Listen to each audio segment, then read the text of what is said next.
বাইজিদ বুস্তামি রাহমাতুল্লাহ আলাইহি একদিন স্বপ্নে দেখতেছেন, তিনি স্বপ্নে দেখতেছেন স্বয়ং আল্লাহ রাব্বুল ইজ্জতুল জালাল বলতেছেন, বাইজিদ রে, আজকে আগামীকালকে খ্রিস্টানদের মহাসম্মেলন, কমপক্ষে 5 থেকে 10 লক্ষ খ্রিস্টান জমা হবে। দুনিয়ার জমিন থেকে ইসলাম মুছে দেওয়ার ষড়যন্ত্র করবে, তুমি ওই জায়গায় তাদের ভিতরে ঢুকে যাও। স্বপ্নে বাইজিদ বুস্তামি বলতেছেন, আল্লাহ তাআলা, আমি ওখানে কেমনে ঢুকবো? আমার তো দাড়ি, আমার তো পাঞ্জাবি পাগড়ি, এই লেবাস নিয়ে তো ওখানে ঢুকলে আমার শরীর থেকে মাথা আলাদা করে দেবে। আল্লাহ ডাক দিয়া বললেন, ও বাইজিদ, তুমি খ্রিস্টানদের প্রোগ্রামে ঢুকে যাও, তাদের শামিয়ানার নিচে তুমি ঢুকে যাও, কৌশল করে তুমি পিন্ডালের মধ্যখানে ঢুকে যাও, প্রয়োজনে তাদের পোশাক পরো, তাদের বেশভূষা ধারণ করো। তুমি যদি তাদের মতো বেশভূষা ধারণ করো, এরপরও তাদের পেন্ডালের ভিতরে প্রোগ্রামে ঢুকে যাও, আমি আল্লাহ তোমার মাধ্যমে পৃথিবীতে পরিবর্তন আনতে চাই। সুবহানাল্লাহ বলেন।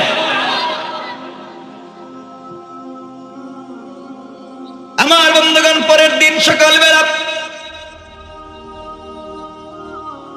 বাইজিদ বুস্তামি রাহমাতুল্লাহি আলাইহি খ্রিস্টানদের বেশভূষা ধারণ করলেন, তাদের প্রোগ্রামের মধ্যখানে ঢুকে গেলেন। আমার বন্ধুগণ, 5 লক্ষ প্রায় খ্রিস্টান পাদ্রী জমা হয়েছে। পৃথিবীর সবথেকে বড় পাদ্রী স্টেজে বসেছে, একজন একজন করে বক্তৃতা চলছে।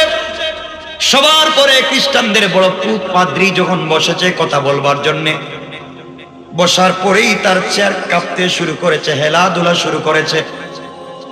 খ্রিস্টান পাদ্রী কথা বন্ধ করে বসে আছে।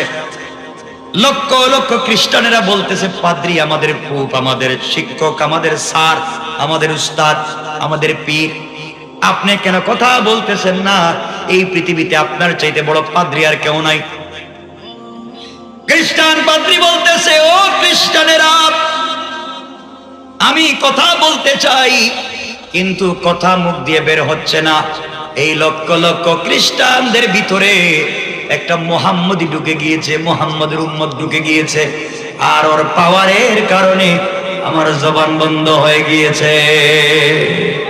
আল্লাহু আকবার। লক্ষ লক্ষ খ্রিস্টান দাঁড়িয়ে গিয়েছে আর বলছে, প্রভু আপনি বলেন কে সে? আমরা চিনতে পারতেছি না কে। কোরআনওয়ালা, কালিমাওয়ালা কে আছে? আপনি বলেন তার শরীর থেকে মাথা আলাদা করে দেই। খ্রিস্টান পাদ্রী বলতেছে, না না, ঢুকে যেতেই পারে, কিন্তু আসলে যে হত্যা করতে হবে, শরীর থেকে মাথা আলাদা করতে হবে তা না। আমি তাকে কিছু প্রশ্ন করব, সে যদি উত্তর দিতে পারে তাহলে তো ঠিক আছে, উত্তর যদি দিতে না পারে তাহলে শরীর থেকে মাথা আলাদা করে দেব। এই কথা বলে খ্রিস্টান পাদ্রী দাঁড় করিয়ে দিয়েছে, বাইজিদ বুস্তামি দাঁড়িয়ে গিয়েছেন মধ্যখানে।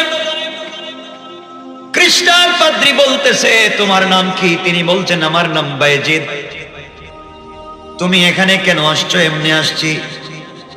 তুমি জানো আমাদের ভিতরে ঢুকেছো, তোমাকে হত্যা করা হবে, শরীর থেকে মাথা আলাদা করা হবে। বাঁচতে যদি চাও, আমি তোমাকে কিছু প্রশ্ন করতে চাই, উত্তর যদি দিতে পারো তোমাকে ছেড়ে দেওয়া হবে, উত্তর না দিলে ষড়যন্ত্রকারী হিসাবে তোমাকে হত্যা করা হবে। বাইজিদ বুস্তামি বললেন, প্রশ্ন করতে পারেন, আপত্তি নাই। খ্রিস্টান পাদ্রী দাঁড়িয়েছে, একটা একটা করে 65টা প্রশ্ন করেছে। ওইটা প্রশ্ন 65টা প্রশ্ন করেছে। বাইজিদ বুস্তামি দাঁড়াইয়া দাঁড়াইয়া বিনা বাক্যে 65টা প্রশ্নের জবাব দিয়েছেন। কান সুবহানাল্লাহ, আল্লাহু আকবার। অনেকগুলা প্রশ্ন ছিল, এর মধ্যে কিছু প্রশ্ন ছিল কুকুর ঘেউ ঘেউ করে কি বলতে চায়, কুকুর ঘেউ ঘেউ করে কি বুঝাতে চায়। প্রশ্ন এমন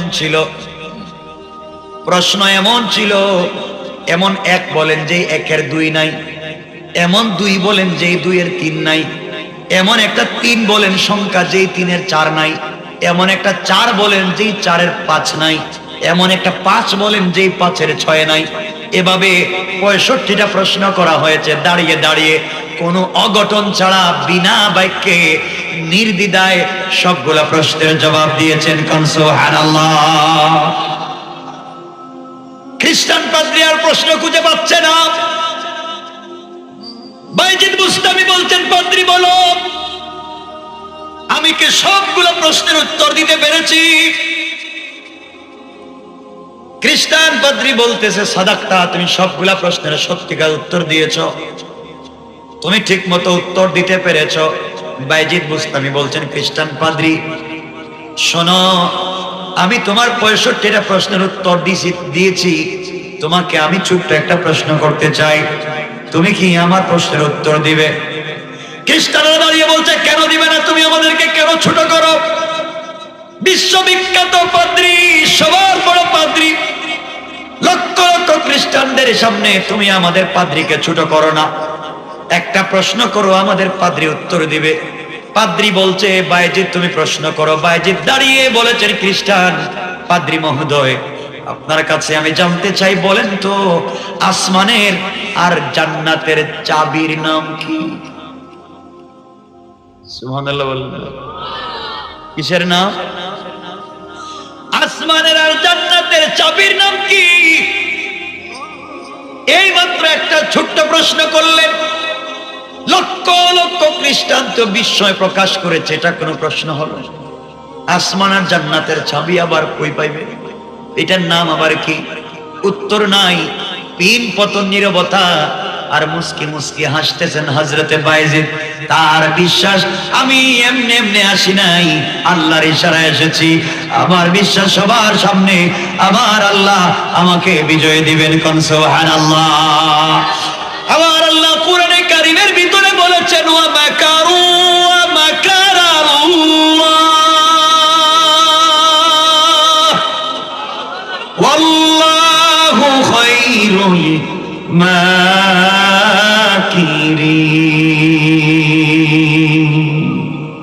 আমার আল্লাহ বলেছেন, কাফির বেঈমানেরা যত কৌশল করুক না কেন, সবগুলা কৌশল আমি আল্লাহর কাছে দুর্বল, আমার কৌশল আরো বড়।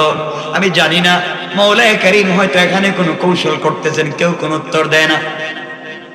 পাদ্রীও বসে রয়েছে, মাথা নিচের দিকে করে বসে রয়েছে। বাইজিদ বুস্তামি বলছে, আপনি উত্তর দেন। পণ্ডিত তো আর মাথা উঠায় না। লক্ষ লক্ষ খ্রিস্টান দাঁড়িয়ে বলছে, আমাদের পুপ, আমাদের বড় পীর, ও বড় পীর পুপ পাদ্রী, আপনি উত্তর দেয়াই লাগবে। এই বাচ্চাটা 65টা প্রশ্নের উত্তর দিয়েছে বিনা বাক্যে। আপনাকে একটা প্রশ্ন করেছে, আপনি আমাদেরকে ছোট করবেন না উত্তর? খ্রিস্টানদের বড় পুপ বলছে, ও খ্রিস্টানেরা, আমি উত্তর জানি কিন্তু বলবো না। কেন বলবেন না? এই জন্য বলতে চাইবো না, আমি যদি বলি তোমরা আমাকে মারবে, আস্থা রাখবে না, তোমরা আমাকে মেরে ফেলবে, এই জন্য বলতে চাই না। তোমরা আমার কথা রাখবে না। সকল খ্রিস্টানেরা দাঁড়াইয়া এক বাক্যে জবাব দিল, খ্রিস্টান পাদ্রী, কথা দিলাম আপনি যা বলবেন তা মানবো আজকের দিনে।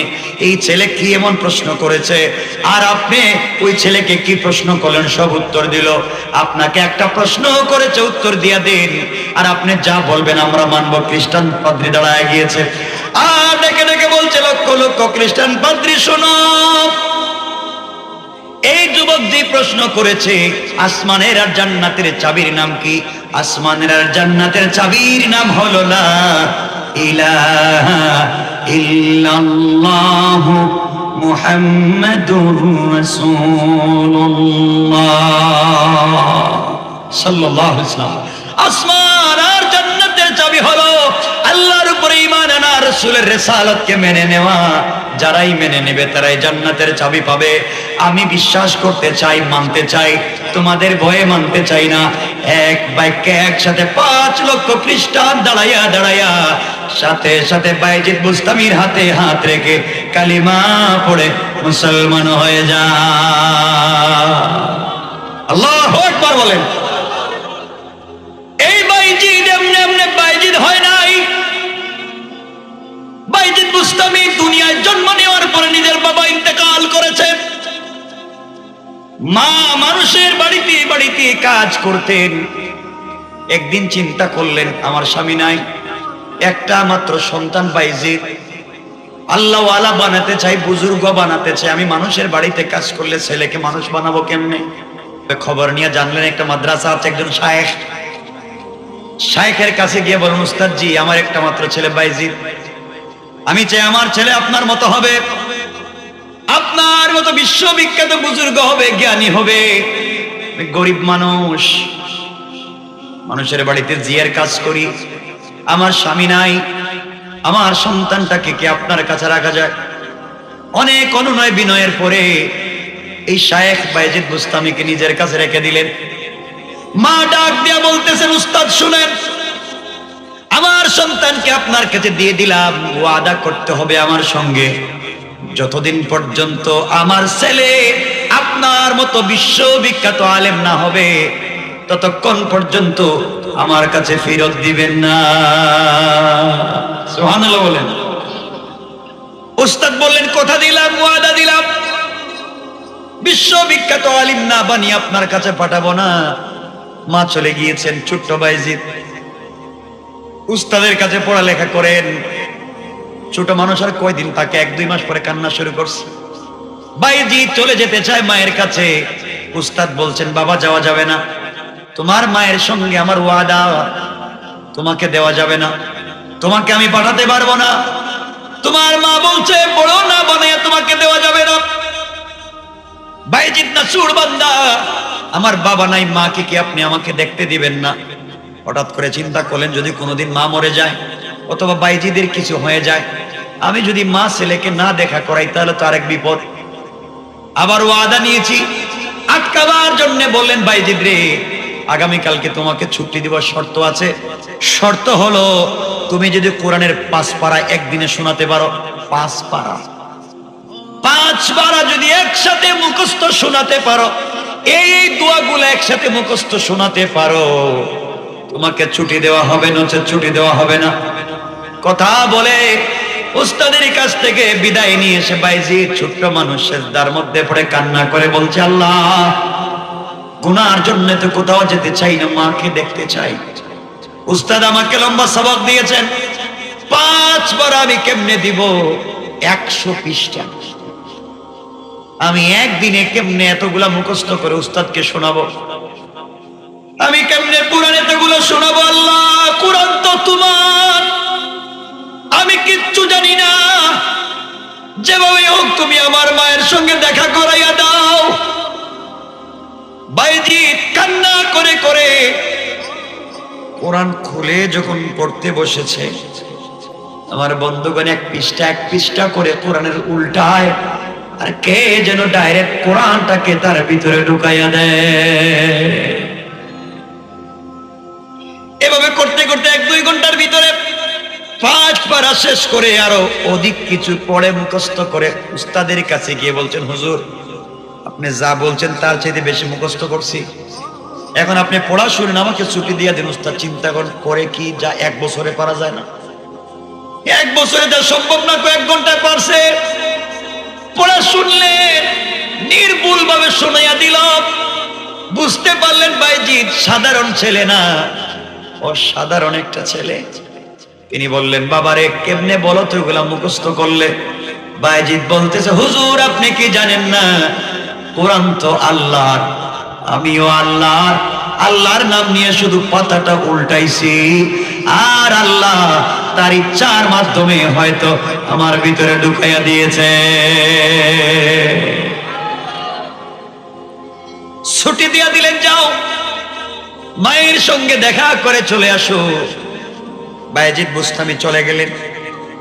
রাত্রবেলা মায়ের দরজায় গিয়ে নক করেছেন, মা দরজা খুলেন। কে তুমি? আমি বাইজিদ। না তুই বাইজিদ না, দরজা খুলে দেওয়া যাবে না, আমার বাইজিদ তো আসার কথা না। আমি হুজুরকে বলে আসছি আমার বাইজিদকে যেদিন হুজুরের মতো বড় আলেম বানাবে ওই দিন পাঠাবে। তুমি আমার বাইজিদ না, দরজা খুলে দেওয়া যাবে না। কেমন মা, কেমন মা চিন্তা করেন। অনেক ডাকাডাকির পরে মা যখন দরজা খুলে দেয় নাই, বাইজিদ চোখের পানি ছেড়ে চলে গেলেন হুজুরের কাছে। আর ডেকে বললেন, হুজুর আমি আর জীবনে বাড়িতে যাব না, মা ওয়াদা দিয়েছে দরজা খুলবে না, আপনার মতো না হওয়া পর্যন্ত বাড়িতে জায়গা দিবে না, আমিও আমার মায়ের স্বপ্ন পূরণ না করে বাড়িতে যাব না। এমন মা যদি হয়ে যায়, বাইজিদের মায়ের মতো হয়ে গেলে বাইজির জন্ম নিবে, আব্দুল কাদের জিলানীর মতো মা হয়ে গেলে আব্দুল কাদের জিলানী জন্ম নিবে, শাহজালাল শাহপরানের মায়ের মতো মা হয়ে গেলে শাহজালাল জন্ম নিবে, খাদিজার মতো মা হলে ফাতেমা জন্ম নিবে, ফাতেমার মতো মা হলে হাসান হোসেন জন্ম নিবে। কথা বলেন না কেন? আমার বন্ধুগণ, দীর্ঘদিন চলে গেল, একেবারে 16 বছর, 18, 20, 21 বছর হয়ে গেছে বাইজিদ বুস্তামির বয়স। একদিন উস্তাদ ঘুমিয়ে পড়েছেন, ঘুমের ঘরে স্বপ্নে দেখতেছেন আল্লাহর রাসূল বিশ্ব নবী এসে উস্তাদকে ডাক দিয়ে বলতেছেন, উঠেন, আপনার কাছে আমি পাগড়ি দিয়ে দিলাম। বাইজিদ এখন পূর্ণাঙ্গ জায়গায় পৌঁছে গিয়েছে, আর বাইজিদকে রাখা যাবে না, বাড়িতে পাঠায়া দেন, আমি পাগড়িটা আপনার কাছে দিলাম, সকালবেলা বাইজিদের মাথায় পেঁচাইয়া দিবেন, আল্লাহ খুশি, আমি বিশ্ব নবীও খুশি হয়ে গেছি। যে বাইজিদ এখন পর্যন্ত একদিন রোজা ছাড়ে নাই, রাত্রিবেলা তাহাজ্জুদ ছাড়ে নাই, আমার উপরে দরুদ পড়া ছেড়ে দেয় নাই, বাইজিদ জায়গা তৈরি করেছে, এখন অনেকগুলা হয়ে গিয়েছে, অনেক বড় হয়ে গিয়েছে, মায়ের কাছে পাঠাইয়া দেন। ঘুম থেকে উঠে গেলেন, উস্তাদ উঠে বাইজিদকে জড়াইয়া কপালে চুম্বন করলেন, আর বললেন, বাবারে আমার কাছে থাকবা না, তোমাকে আমি পাগড়ি পরাইয়া দিলাম, বেলায়াত তোমাকে দিয়ে দিলাম, যেটা বিশ্ব নবী আমাকে দিয়েছেন, আমি তোমাকে দিয়ে দিলাম, চলে যাও মায়ের কাছে। এবার মায়ের দরজায় নক করো। দৌড়াইয়া চোখের পানি ছেড়ে মায়ের দরবারে পৌঁছে গেলেন, দরজায় নক করলেন। মায়ের সন্তান যখন বলেছে, মা আমি বাইজিদ, বলতে দেরি হয়েছে, মা দরজা খুলে দিয়ে বলছেন, বাবারে আমিও জানি তুমি আজকে পূর্ণাঙ্গ হয়ে গিয়েছ, আমি গভীর রাতে স্বপ্নে দেখেছি বিশ্ব নবী আমাকে বলছেন, ও মহিলা এমন সন্তান জন্ম দিয়েছ, বাইজিদ এমন হয়েছে, রাস্তা দিয়ে হাঁটলে কুকুরের বাসাও বুঝবে, কুকুর তার সঙ্গে কথা বলবে, দুনিয়ার জমিনে যা চাইবে বাইজিদ হাত উঠাইয়া মুস্তাজাবুদ দাওয়া, আল্লাহ তাকে তার চরিত্রের কারণে বানিয়ে দিয়েছে, ওইগুলা শুনছেন। তিনি বললেন, বাবারে আমিও জানি, আসো। এই বলে সন্তানকে বুকের সঙ্গে জড়াইয়া কপালে চুম্বন করে বলছেন, আল্লাহ তাআলা এতদিন পড়ালেখা করে আমার সন্তান যতটুকুন বড় হয়েছে, তুমি পর্যন্ত পুষতে আর যতটুকুন গেপ আছে, আমি মা আমার সন্তানকে দোয়া করে দিলাম, আল্লাহ তাআলা তুমি আমার সন্তানকে আরো বড় বানাইয়া দাও। সুবহানাল্লাহ বলেন। আল্লাহ রাব্বুল ইজ্জত ওয়াল জালাল কোরআনে কারীমের 19 নম্বর পারা 25 নম্বর সূরা সূরা আল ফুরকানের 63 নম্বর আয়াতে আল্লাহ বললেন, ওয়াইবাদুর রাহমানিল্লাযীনা ইয়ামশুনা আলাল আরদি হাওনা। আল্লাহ রাব্বুল ইজ্জত ওয়াল জালাল বললেন, এই দুনিয়ার জমিনে যারা আল্লাহর গোলাম দাবি করবে, আশিক রাসূল দাবি করবে, নিজেকে আল্লাহর গোলাম মনে করবে, দুনিয়ার জমিনে যারা নিজেকে আল্লাহ ওয়ালা দাবি করবে, আল্লাহ বলছেন আমার গোলাম যারা দুনিয়ার জমিনে হবে, আমার গোলামের 1 নাম্বার গুণ হলো, আমার গোলাম দুনিয়ার জমিনে কোনোদিন অহংকার করতে পারে না। ঠিক কিনা বলেন? আল্লাহর গোলামের 1 নাম্বার গুণ অহংকার করা যাবে। আল্লাহ বলেছেন আল্লাহর গোলামের 1 নাম্বার গুণ দুনিয়ার জমিনে অহংকার করা যাবে না। সুতরাং আল্লাহ যাদেরকে দুনিয়ার জমিনে টাকার মালিক বানিয়েছেন, মিল ফ্যাক্টরি কল কারখানা শিল্পের মালিক বানিয়েছেন, গাড়ি বাড়ির মালিক বানিয়েছেন, আপনি যদি আপনার সম্পদের কারণে অহংকার করেন, যে আল্লাহ আপনাকে এত সম্পদ দান করতে পেরেছেন, অহংকার যদি আপনি করে, আমার আল্লাহ চাইলে সব কিছুকে ধ্বংস করে 10 তলার থেকে গাছতলায় নামাইয়া দিতে আমার আল্লাহ 1 মিনিটও দেরি হবে না। কোন ঠিক কিনা? এই জন্য আল্লাহর গোলাম যারা দুনিয়ার জমিনে দাবি করবেন, আপনাদের এলাকায় খবর নিয়ে দেখেন, অনেক সন্তান আছে যার দাদা এলাকার শিল্পপতি ছিল, যার বাবা টাকাওয়ালা ছিল, আজকে ভিক্ষা করে খায়, রাস্তায় কাজ করে খায়। আর অনেক লোক ছিল এই দুনিয়ার জমিনে যার বাবা কষ্ট করে করে বড় করেছে, ঘরে টাকা ছিল না, পয়সা ছিল না, গাড়ি বাড়ি ছিল না, আল্লাহ রাব্বুল ইজ্জত ওয়াল জালাল তাকে এত দিয়েছে, রাখবার জায়গা নাই। ঠিক কিনা বলেন? এজন্য অহংকার করা যাবে না, আল্লাহর কাছে অহংকার করা যাবে না। এই দুনিয়ার জমিনে আল্লাহ যাদেরকে জ্ঞানী বানিয়েছেন, আলেম বানিয়েছেন, মুহাদ্দিস মুফাসসির বানিয়েছেন, শেখুল হাদিস বানিয়েছেন, খতিব বানিয়েছেন, ইউনিভার্সিটির রেক্টর বানিয়েছেন, কলেজের অধ্যক্ষ, অধ্যাপক, প্রফেসর বানিয়েছেন, আপনি যদি আপনার জ্ঞানের কারণে অহংকার করে বসেন, আমার আল্লাহ চাইলে দুনিয়ার জমিনে পৃথিবীর সবথেকে বড় জ্ঞানী মুআল্লিমুল মালাইকা, ফেরেশতাদের শিক্ষকের মতো মহাজ্ঞানীকে অহংকার করবার অপরাধে আল্লাহ যেমন শয়তান বানিয়ে দিয়েছে, আপনিও যদি অহংকার করেন, আমার আল্লাহ আপনাকেও শয়তান বানাইয়া দিতে আমার আল্লাহর 1 সেকেন্ড দেরি হবে না। কোন ঠিক কিনা? তাহলে বুঝাতে পারতেছি কথা? আমার বন্ধুগণ, এই দুনিয়ার জমিনে মেম্বার বানিয়েছেন, চেয়ারম্যান বানিয়েছেন, উপজেলার চেয়ারম্যান বানিয়েছেন, পৌরসভার মেয়র বানিয়েছেন, এমপি মন্ত্রী বানিয়েছেন, প্রেসিডেন্ট রাষ্ট্রপতি বানিয়েছেন, প্রধানমন্ত্রী বানিয়েছেন। আপনি যদি আপনার চেয়ার পাওয়ার কারণে অহংকার করে বসে, আল্লাহ এত বেইজ্জত করতে পারে, থাকবার মতো জায়গা, ঘুমানোর মতো জায়গা পাওয়া যাবে না। শেষ পর্যন্ত হয়তো হসপিটালে, না হয় কোন এয়ারপোর্টে, না হয় কোন রিক্সাওয়ালার কাছে, না হয় তুমি টার্মিনালে কুকুরের মতো শুয়ে থাকতে হবে, তোমাকে দেখবার মতো লোক খুঁজে পাওয়া যাবে না। ঠিক কিনা বলেন? এজন্য আল্লাহর গোলামের 1 নাম্বার গুণ, অহংকার করা যাবে। আপনারা অহংকার করেননি না, আপনারা তো ওলিয়া পর্যায়ে পৌঁছে গেছেন, অহংকার করেন। এজন্য কথাগুলো বুঝবেন কি বলতে চাই। 1 নাম্বার, অহংকার করা যাবে। সবাই বলেন, অহংকার করা যাবে। কথা শুনবেন। 2 নাম্বার গুণ আমার আল্লাহ বলেছেন, ওয়াইদা খাতাবাহুমুল জাহিলুনা ক্বালু সালামা।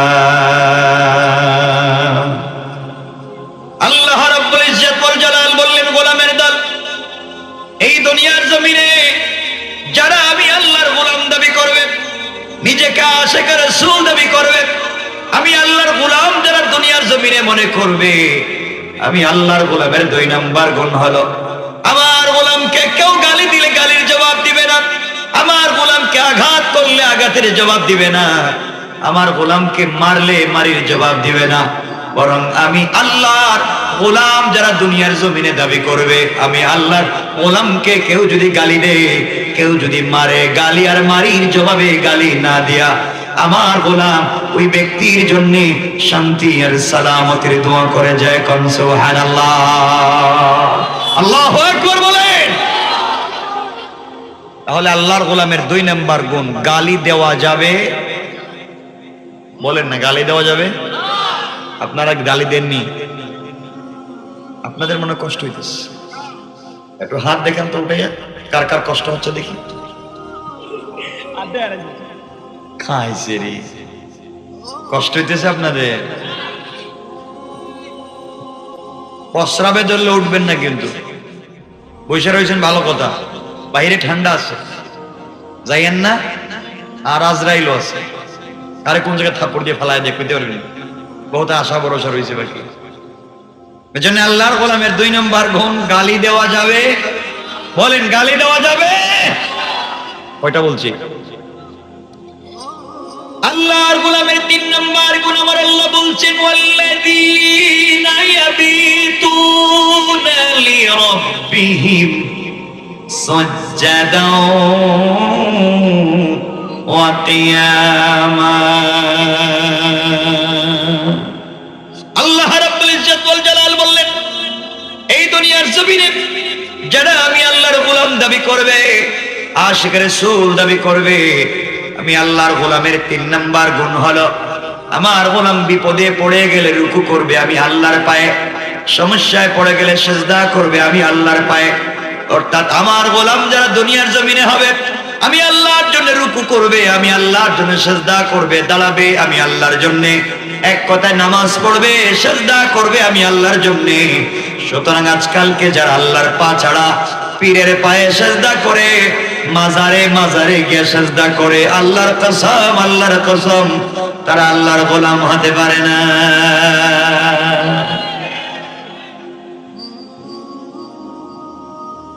এগুলা আছেনি লোক যে আল্লাহর পা ছাড়া মাজারে সিজদা করে? আপনাদের এলাকা আছেনি? মাজারে যান আপনারা? কে বলেছে? কেন মাজারে যাবে? কি আছে ওখানে? ওখানে যা আছে সব তো মরা, আর আপনি হচ্ছেন জিন্দা। কথা বলেন না কেন? আপনাদের এলাকার মদকুর, জুয়াকুর, ফেন্সিডিল ব্যবসায়ী, ইয়াবা ব্যবসায়ী, দুর্নীতিবাজ, বদমাইশ, সেও যদি আজকের রাত্রে তাহাজ্জুদ পড়ে, লক্ষ লক্ষ আব্দুল কাদের জিলানী আর শাহজালালের চাইতে তার দাম বেশি। ঠিক কিনা বলেন? শাহজালাল জিন্দা না মুর্দা? বলে না, মুর্দা।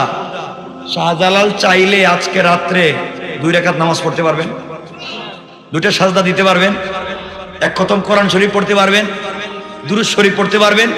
কেন পারবেন না? মুর্দা। আর আমার এলাকার যদি চুর হয়, আমার এলাকার যদি বদমাইশ হয়, ও যদি চায় আজকে সারা রাত তাহাজ্জুদ পড়তে, পারবে কি পারবে না? বহুত দাম আপনারা, হায়াতে জিন্দেগির বহুত দাম। জিন্দা মানুষ মুর্দা মানুষের কাছে যায়। আমি যদিও ঢাকা শহরে থাকি, আমার কলেজার সাথে মাটির সম্পর্ক হচ্ছে সিলেট শহরে, আমার জন্ম ওখানে সিলেটে। আপনাদের কিছু হলেই তো শাহজালালের মাজারে যান, শাহপরানের মাজারে যান। বাচ্চা হচ্ছে না, বাচ্চা হচ্ছে না, 10-12 বছর বিয়ে করছি, শাহজালালের মাজারে গিয়ে বলতেছে, আব্বা আমার একটা বাচ্চা দেও। দুনিয়ার কেউ দিতে পারে না। দিতে পারেন কে? এই জন্য কোন মাজারে যাওয়া যাবে না। বলেন, মাজারে যাওয়া যাবে না, আগরবাতি মোমবাতি জ্বালিয়ে দেওয়া যাবে না। বহুত জিন্দা মানুষ এলাকা আছে যার ঘরে খাবার নাই, তার ছেলেরা স্কুলে পড়তে পারতেছে না, মাদ্রাসায় পড়তে পারতেছে না, লাইট নাই, মোমবাতির আলো নাই, অন্ধকারে শুয়ে আছে ঘরের ভিতরে জিন্দা। আর মরা মানুষের এখানে গিয়ে লাইট জ্বালাইতেছে। কথা বলেন না কেন আপনারা?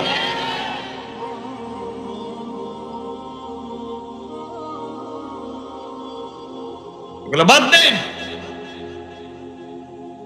আল্লাহর ওলি বুজুর্গ আলেমদের কবর জিয়ারত করতে নিষেধ করছি না, সওয়াব অবশ্যই জিয়ারত করবেন, সওয়াব পাবেন, কিন্তু তাদের কাছে কিছু চাওয়া যাবে না।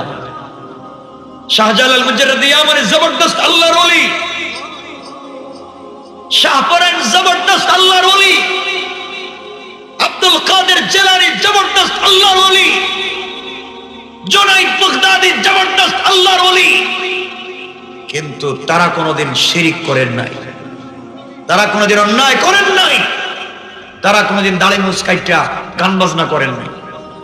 এখন এমনও পীর আছে দাড়ি নাই, মুছ নাই, শয়তান গাজার গন্ধে রাস্তা দিয়ে যায় না, এরে বানাইছেন আপনারা পীর সাহেব। আসেনি ভাই? এখানে কেউ আসেননি এমন পীর সাহেবের মুরিদ? কেউ হাত উঠান দেখি, হাত উঠান।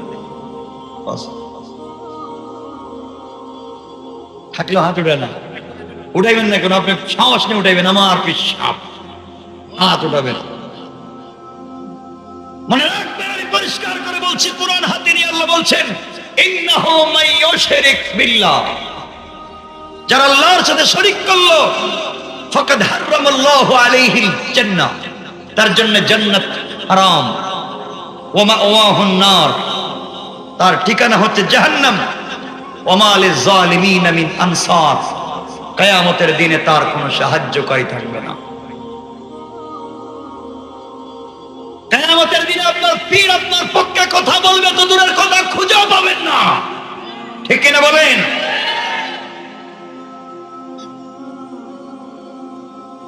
কষ্ট হইতেছে মনে হইতেছে আপনাদের?